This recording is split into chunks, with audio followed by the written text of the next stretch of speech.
महारानी, हम आज तक एक बात समझ नहीं पाए कि हम जब भी दरबार से लौट कर आते हैं तो आप हमारी आरती क्यों उतारती हैं? आपकी नजर उतारने के लिए, ताकि आपको किसी की बुरी नजर न लग जाए। हमें और बुरी नजर? महारानी, जिसके पास शक्ति होती है, पुरुषार्थ होता है, उसे दुनिया की कोई नजर नहीं लगती।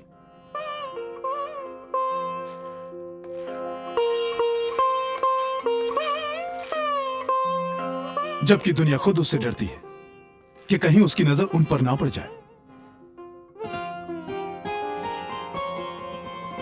जहां जहां तक हमारी नजर पड़ी, वहां वहां तक हमारा विजय पताका लहराने लगा और हम चक्रवर्ती सम्राट बन गए। सब ईश्वर की इच्छा है महाराज। ईश्वर की इच्छा? तो क्या इस दिग्विजय में हमारा कोई योगदान नहीं? हमने ऐसा कब कहा महाराज? हमारे कहने का मतलब था कि कर्म आपने किया और फल ईश्वर ने दिया।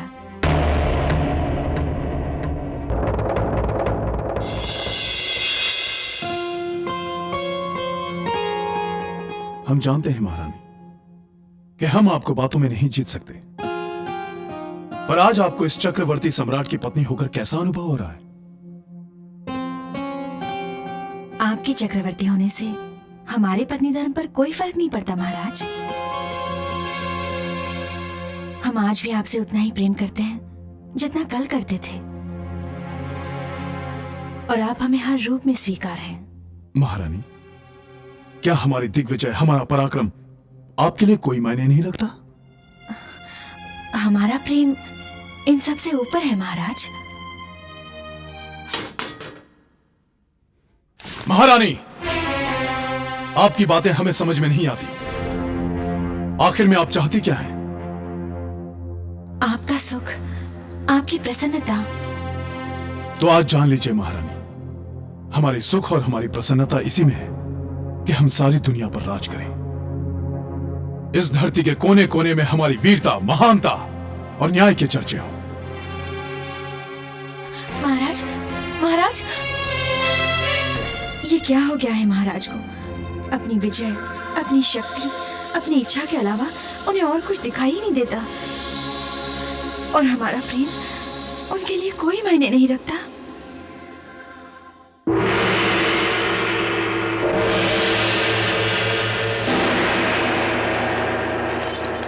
न्याय चाहिए महाराज, न्याय चाहिए, न्याय चाहिए महाराज, न्याय चाहिए, न्याय चाहिए।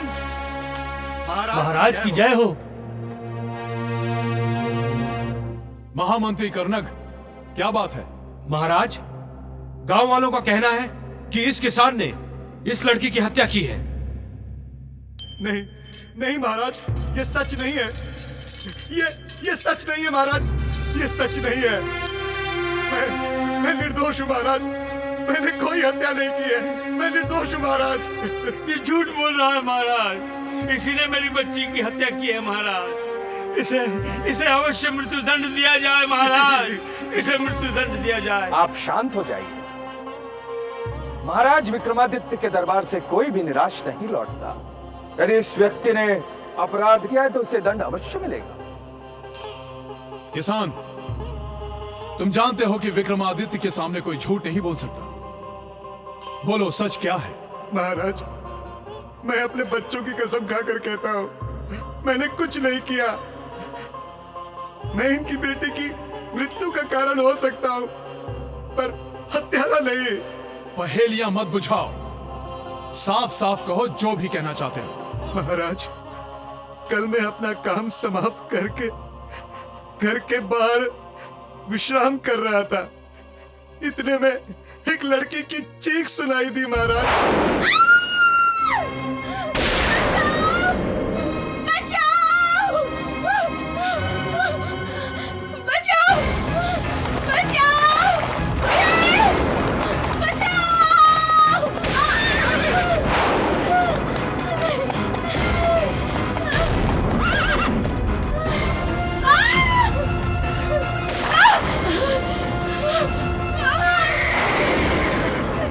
मुझे मार डालेंगे, भगवान के लिए मेरे लिए उनके हाथों में हथियार है और मैं अकेला और निहत्था। अगर इसे बचाने का तो मैं भी मारा जाऊंगा।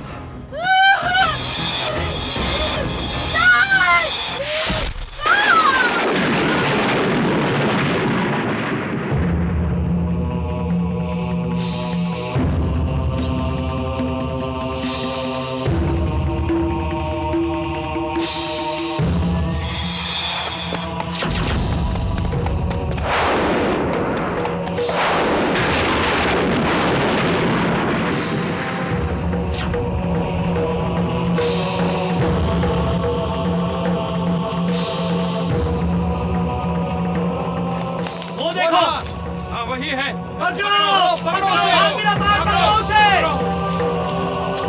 मारो इसे। नहीं, इसी ने मारा है इस लड़की को।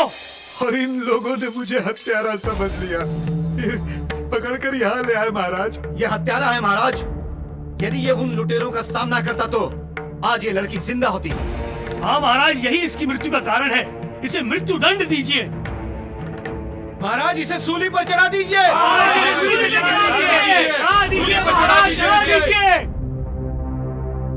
इस किसान ने कोई अपराध नहीं किया, इसीलिए ये लड़की का ना तो हत्यारा है और ना ही मृत्यु का कारण। इसे मुक्त कर दिया जाए और उन डाकुओं को जल्द से जल्द हमारे दरबार में पेश किया जाए। धन्य है महाराज, धन्य है आपका न्याय महाराज। महाराज, भले ही उसे आपने अपराध से मुक्त करके जीवन दान दे दिया हो, पर उसकी मृत्यु आज निश्चित है। ये क्या कह रहे हैं आप आचार्य? जिसे विक्रमादित्य ने अभय दान दिया हो, भला उसे कौन मार सकता है? ये मैं नहीं, इस किसान की प्रश्न कुंडली कह रही है। ये देखिए, इसमें अष्टम भाव वृश्चिक राशि का है। अष्टम भाव का स्वामी मंगल होता है। कुछ ही पलों में शनि सिंह राशि में प्रवेश कर रहे हैं। शनि के साथ मंगल का योग इस किसान की मृत्यु का कारण बनेगा। आचार्य, आप हमें हमेशा ग्रह नक्षत्रों की चालों में उलझाने की कोशिश करते हैं, पर हमारा न्याय ग्रह नक्षत्रों की गति को नहीं, व्यक्ति के कर्मों को देखता है। मैं निर्दोष हूँ, मैं निर्दोष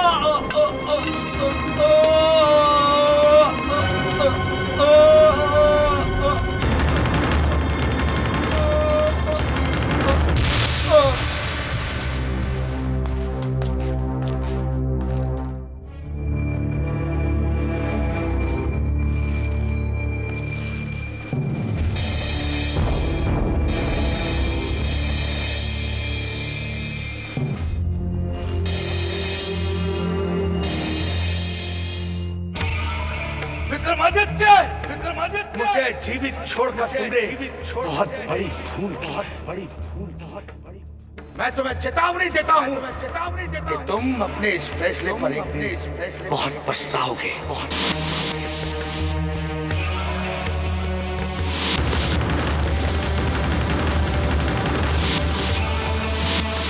मैं तुम्हें चेतावनी देता हूँ तुम अपने इस फैसले पर एक दिन बहुत पछताओगे। पर उसकी मृत्यु आज निश्चित।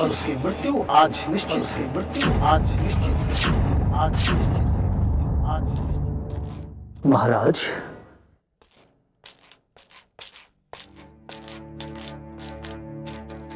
महाराज, इतनी रात को आपने मुझे बुलाया? आचार्य, आज दिन में घटी घटना ने हमें झंझोड़ करके रख दिया। आप ही हमें बताइए, क्या आपको लगता है कि वाकई में ग्रह नक्षत्र मानव जीवन को प्रभावित करते हैं? ये तो अटूट सत्य है महाराज।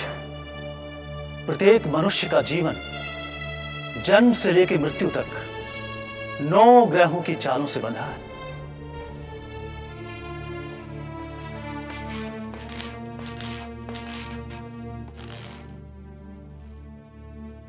तो आचार्य, क्या ये 9 के 9 ग्रह मानव जीवन को समान रूप से प्रभावित करते हैं? नहीं महाराज, हर राशि पर हर ग्रह का प्रभाव अलग अलग होता है और हर राशि का कोई एक ग्रह स्वामी होता है महाराज। तो आप ही हमें बताइए कि इन 9 ग्रहों में से कौन सा ग्रह सर्वशक्तिमान है? महाराज,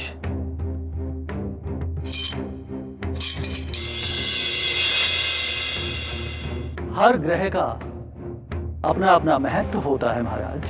पर आचार्य, कोई तो ग्रह होगा जो इन सब का स्वामी हो, जैसे हम राजाओं के राजा हैं।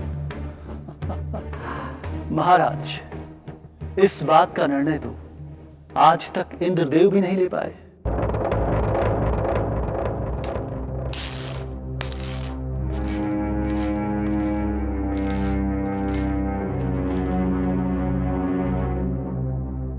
तो ठीक है, आप इन 9 ग्रहों के उपासकों को हमारे दरबार में बुलवाइए।